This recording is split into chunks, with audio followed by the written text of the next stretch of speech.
Guys, nahanap po dito diri sa kuan guys, no, diri banda sa may bukana banda. Morning tulay diri sa may agro banda gani. Unya atong makita diri daghan pa kay mga bangka nga naka parking diri nga area ba.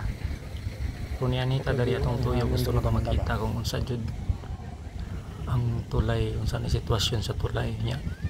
Diri banda sa una daghan pa ning mga balay diri sa una ba nya karon ningon ani na ang sitwasyon gipang tamnan nag mga bulak diri sa kilid.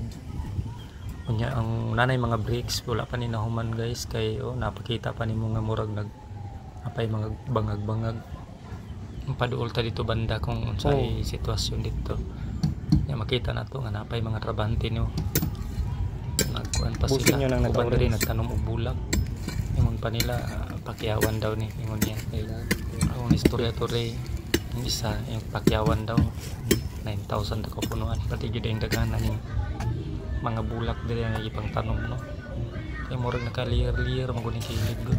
Nindot na gid kayo siya tan-awon no kay hinlo na ni pagmahuman. Nya dito banda maguta kay kaduol gud kay murag ipang buldos man ang gani update sa tulay guys diri sa may to na lang gi-zoom in kana. Ya makita nimo May agro mo dani nga tulay. Mong nahuman na gud siya. Manhuman na gud siya nya kapag nagtrabaho diya sa unahan wala lang tayo ni dayon kay kuan kanang ipang buldos mo lapok ba. Wapo na kig view diri banda. Tas kilid silip-silip ng dares kilid banda kung say kuan ani. Makita nimo diri no nga daghan kay mga street lights panggiya pang ayos. Siguro pag gabi pati nindutan na diri ayag ni kayo ba kay kuan naman.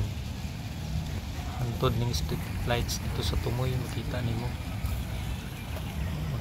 nga baha na sa pagod tanaw ang street lights so gwapo na kita tanaw ni diri gabi nagsiga na maguni siya gud mo na di ay ni sitwasyon diri no pero kaso di lang taga duol dito